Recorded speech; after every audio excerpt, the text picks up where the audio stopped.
নমস্কার। যুক্তি তর্ক সঙ্গে অর্কই আপনাদের স্বাগত। আপনাদের সঙ্গে আমি অর্কপ্রভ সরকার। শুধু ইউনূসের অন্তর্বর্তী সরকার বাজেট পেশ করেছে, যদিও এখন তো জাতীয় সংসদ নেই বাংলাদেশের, তাই বিবৃতির মাধ্যমে বাজেট পেশ করা হয়েছে। আমি বাজেটের হিসেব নিকেশ ওসব নিয়ে কিচ্ছু বলবো। তিনটে পয়েন্ট আছে। সেই তিনটে পয়েন্ট আমার মনে হয় আমার দর্শক যারা এদেশে আছেন, বাংলাদেশেও আছেন, তারা মনে করতে পারেন যে এই বিষয়গুলো উত্থাপন করার খুব প্রয়োজন আছে। দেখুন, বেআইনি টাকা, কালো টাকা সাদা করা স্কিম অনেক দেশেই আছে, যে আপনি একটা জরিমানা দিলেন, সেই জরিমানা দিয়ে আপনার কালো টাকাকে সাদা করে দিলেন। এরা বিভিন্ন দেশের সরকার এই স্কিমটা চালু করে। তো বাংলাদেশের অন্তর্বর্তী সরকার এই কালো টাকা সাদা করার একটা স্কিম এনেছে। আপনারা বলতে পারেন আপনার আপত্তি কেন, আপনাদের দেশে কি নেই? আমার বক্তব্য, আমার আপত্তি অন্য কারণে। দেখুন, অন্তর্বর্তী সরকারের আমচা চামচা বেলচা সবাই বলে কি শেখ হাসিনার 15 বছরের আমলে লুট হয়েছে, সব অ্যাস্ট্রোনমিক্যাল ফিগার দেয়। দেশের টাকা বিদেশে পাচার হয়েছে, বাংলাদেশের ব্যাংকগুলোকে একেবারে জীর্ণ করে দিয়েছেন শেখ হাসিনা এবং তার সাঙ্গপাঙ্গরা ইত্যাদি ইত্যাদি। বিদেশে প্রভূত সম্পত্তি ক্রয় করেছেন, আমরা শুনেছি। কিন্তু গত 5ই অগাস্টের পরবর্তীকালে অন্তর্বর্তী সরকার ইউনূসের আছে। ইউনূস তো একেবারে সততার মূর্ত প্রতীক। তাহলে এই কমাসে কালো টাকাগুলো কারা একাট্টা করলো? অবশ্যই ইউনূসের উপদেষ্টাদের সাঙ্গপাঙ্গরা, উপদেষ্টারা, তাদের এপিএসরা, সমন্বয়করা, ছাত্র নেতারা তোলাবাজি করে, মববাজি করে, চমকে দমকে হুমকি দিয়ে বাটপারি করে, ইউনূস বাটপার আর ওর সঙ্গী সাথীরাও বাটপার হবে। মিলছে আমার কথা? আমি কি বলেছিলাম? আন্তর্জাতিক খ্যাতি সম্পন্ন বাটপারি ইউনূস। বাটপারি ওর রক্তে, যার রক্তে বাটপারি সে তো বাটপারি করবেই, এবং সাঙ্গপাঙ্গরা বাটপারি করছে। তাই হিউজ কালো টাকা তারা একজোট করেছে। সেই কালো টাকাকে সাদা করার কৌশল বাঁধতে দিল ইউনূস। 100 কোটি টাকা কেউ যদি বেআইনি ভাবে রোজগার করে, তার ধরুন 20 কোটি টাকা দিয়ে 80 কোটি টাকা সাদা করে নিল। 1, 2, প্রত্যেক দেশেরই কর কাঠামোয় নানা রকম স্ল্যাব থাকে। কত অবধি কর, কত অবধি আয় করমুক্ত ইত্যাদি ইত্যাদি। তা বাংলাদেশে ওই যে জুলাই অভ্যুত্থানের সঙ্গে যারা যুক্ত, তাদেরকে সাধারণ মানুষকে যে কর দিতে হবে, মানে যতটা আয় হলে করের আওতায় পড়বে, তার থেকে আরো 25,000 টাকা বাড়িয়ে দিয়েছে। অর্থাৎ তাদের করমুক্ত আয় সাধারণ মানুষের থেকে বেশি। তাহলে এই জুলাই বিপ্লবী কারা, কে নির্ধারণ করবে? কোনো মেকানিজম হয়েছে? বাংলাদেশে তো অনেকেই জুলাই গণ অভ্যুত্থানে সামিল হয়েছিলেন, সাধারণ মানুষও হয়েছে। তাহলে সবার কেউ সুযোগ সুবিধা পাবেন নাকি ইউনূসের চামচারা, এই যে বৈষম্য বিরোধী ছাত্র আন্দোলনের মাতারা, জাতীয় নাগরিক পার্টির এইসব নেতারা এই সুবিধাটুকু পাবে? 3, আর একটা মারাত্মক কথা বলেছি ইউনূস। আমরা কি বলি? আমাদের হচ্ছে আত্মনির্ভর ভারত, মেক ইন ইন্ডিয়া ইত্যাদি ইত্যাদি। আমরা সবসময় বলি যে স্বদেশে জিনিস ক্রয় করো। প্রধানমন্ত্রীও বলেছেন যে এমন ভাবে আত্মনির্ভর হতে হবে, তাহলে ইন্ডিজিনাস ইন্ডাস্ট্রি উৎসাহ পাবে। ইন্ডিজিনাস ইন্ডাস্ট্রির তৈরি করা পণ্য দেশের বাজারে আসলে মানুষ কিনবে। ইউনূস বলছে উল্টো কথা। দেশে তৈরি refrigerator, washing machine, microwave, mobile, সেটা কিনতে বাংলাদেশের মানুষকে বেশি পয়সা গুনতে হবে, আর বিদেশের পণ্য কিনলে কম পয়সা গুনতে হবে। কি বলেছিলাম? বিদেশি শক্তির দালাল এরা।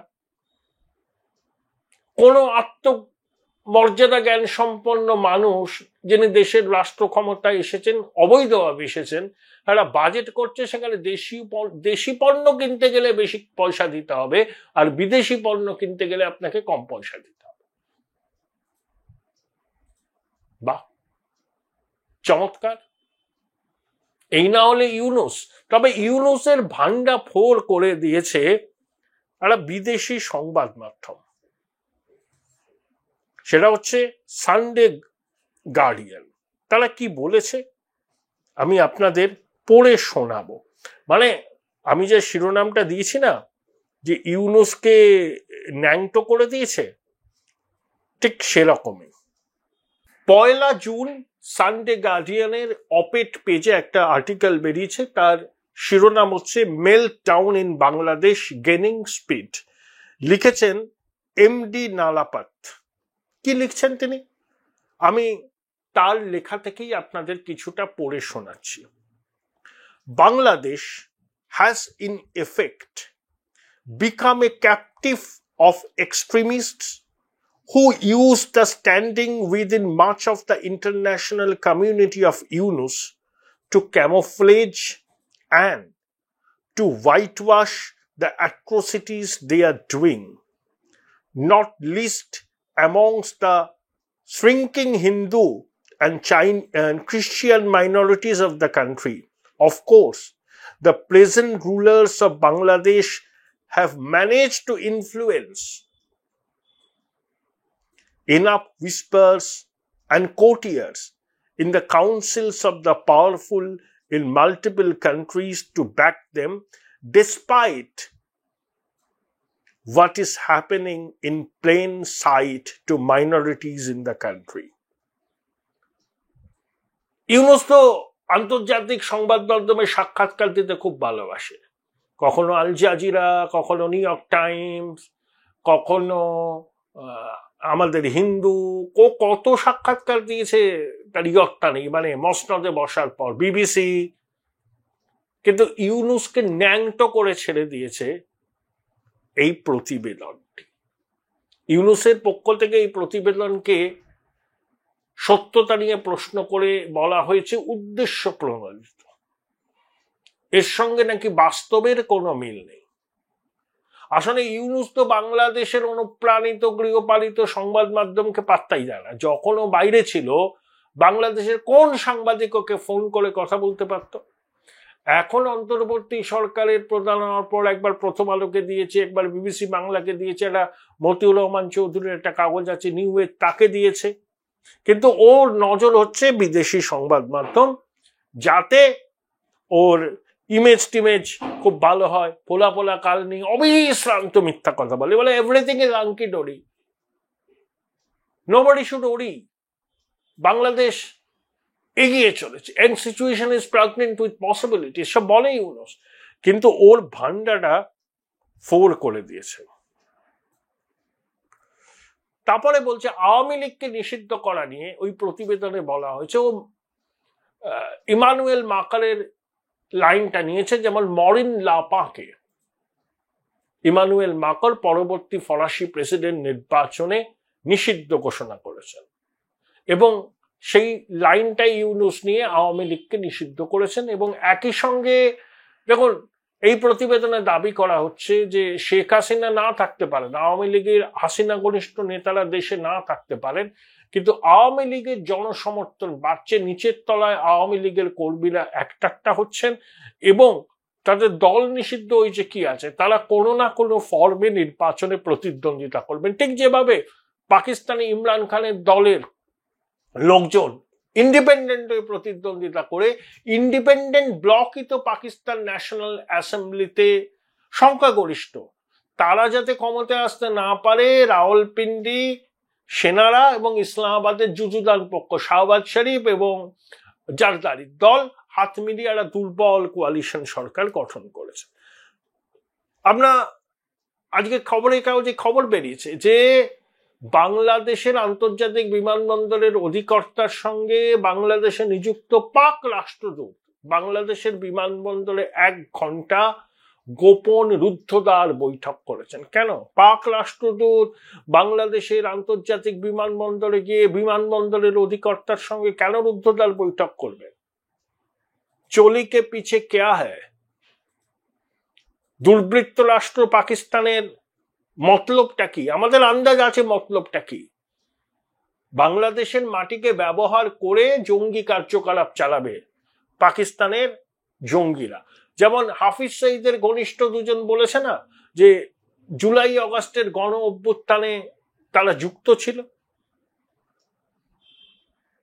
অনেক র্যাডিক্যাল আউটফিট, ডিপ স্টেট সবাই যুক্ত ছিল এবং ইউনূস ছিল এর মাস্টার মাইন্ড। ও রিসোর্স মোবিলাইজ করেছে। দেখুন, শেখ হাসিনার পতনের দায় তো শেখ হাসিনা এড়াতে পারেন না। তিনি মৌলবাদের বিরুদ্ধে যতটা ব্যবস্থা নেওয়ার দরকার নেননি, তিনি কিছু কিছু ক্ষেত্রে কম্প্রোমাইজ করেছিলেন। তিনি ওয়াজ মাহফিলকে উৎসাহিত করেছেন, তিনি মডেল মসজিদ তৈরি করেছেন, মাদ্রাসা শিক্ষাকে বিশ্ববিদ্যালয় শিক্ষার সমতুল্য করেছেন। তিনি যদি মৌলবাদীদের মাথা গড়িয়ে দিতেন তাহলে কিন্তু মৌলবাদীদের এই আস্ফালন বাংলাদেশের রাজপথে দেখা যেত না, তারা ঘরে ঢুকে থাকতো। কিন্তু হাসিনা কম্প্রোমাইজ করেছিলেন, কিছু ক্ষেত্রে তোষামত করেছিলেন, তার ফল ভুগতে হয়েছে তাকে। এই প্রতিবেদনে আরেক মারাত্মক কথা বলা হয়েছে। Join Indian institute of hotel management now. Right choice, right decision. কি লিখছেন প্রতিবেদক বা কালামিস্ট? The regime in office has allowed itself to become subservient to the Pakistan army, which is in effective control of that other country, which has been stricken by an overload of extremists at the upper rungs of power. আমরা কি বলেছি যে ইউনূস পাকিস্তানের কাছে আত্মসমর্পণ করেছে, কারণ ইউনূসের সমর্থক কুল, ধরুন জামাত, ওদেরই তো শাখা সংগঠন ছিল আল শামস আল বাদার, তারা মুক্তিযুদ্ধের বিরোধিতা করেছিল, পাক সেনার সঙ্গে হাত মিলিয়ে মুক্তিযোদ্ধাদের খুন করেছিল, মাতৃশক্তিকে লাঞ্ছনা করেছিল, তাদের সম্ভ্রম নিয়ে খেলা করেছিল।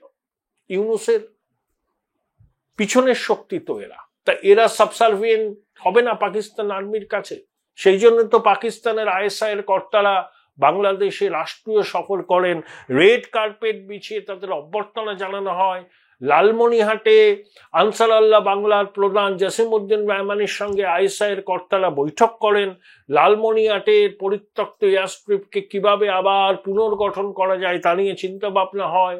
এবং পাক বিদেশ মন্ত্রী, উপপ্রধানমন্ত্রী ইশাক দার যখন ভারত পাক সংঘর্ষ চলছে তখন তার কাউন্টার পার্ট তৌহিদ হোসেনকে ফোন করে কি বলেছিলেন যে বাংলাদেশের সেনাবাহিনীর উচিত ভারতের সঙ্গে পাকিস্তানের এই সংঘর্ষের আবহে পাকিস্তান সেনাবাহিনীর সঙ্গে কাঁধে কাঁধ মিলিয়ে লড়াই করা এবং উত্তর পূর্বে আক্রমণ করা।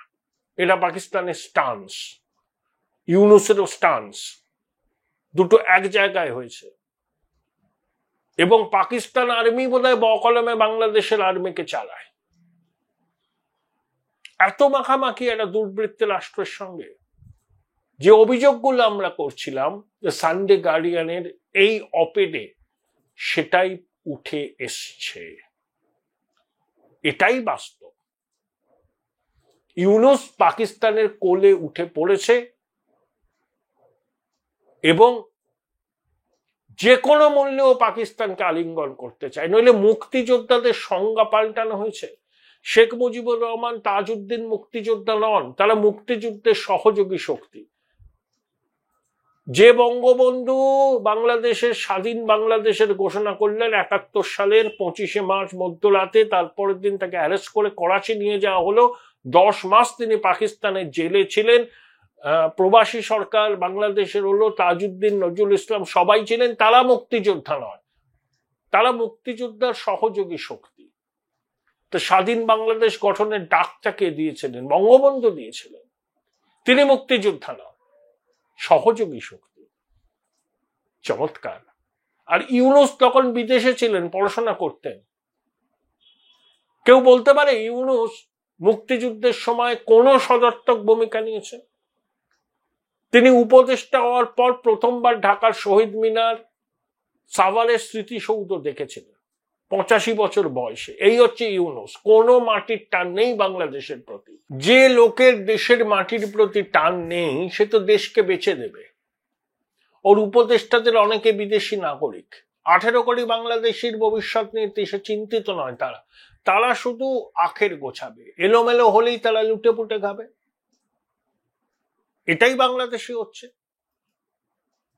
ইউনূসকে ন্যাংটো করে ছেড়ে দিয়েছে সানডে গার্ডিয়ান। এটাই হচ্ছে ইউনূস। ও যে কথাগুলো বলে সেগুলো মিথ্যা, নির্জলা মিথ্যা, মানুষকে বিভ্রান্ত করার জন্য। ও হচ্ছে আন্তর্জাতিক খ্যাতি সম্পন্ন র্যাকেটিয়ার।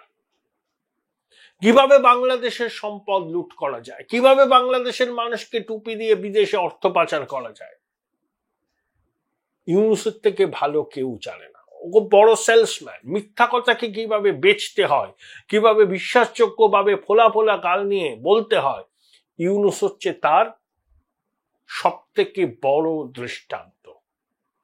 এটাই বাংলাদেশের অবস্থা। দুর্ভাগ্য বাংলাদেশের। যারা বলছে বঙ্গবন্ধু মুক্তিযোদ্ধা নন, তাহলে অন্তর্বর্তী সরকারের কাছে বাংলাদেশের মানুষ আর কি প্রত্যাশা করতে পারেন? বৃত্ত তো সম্পূর্ণ হয়ে গেছে। এবার ইউনূসকে কিভাবে বাংলাদেশের মানুষ বিদায় করবেন সেটা তাদেরকে ঠিক করতে হবে। এক এক দিন চলে যাচ্ছে, বাংলাদেশ এক এক বছর করে পিছিয়ে যাচ্ছে। এই বাস্তব সত্যটাকে মেনে নেওয়াই ভালো। ভারতীয় সংবাদ মাধ্যমের উপর গালমন্দ করে কোনো লাভ নেই। আমরা সত্যিটা বলবো।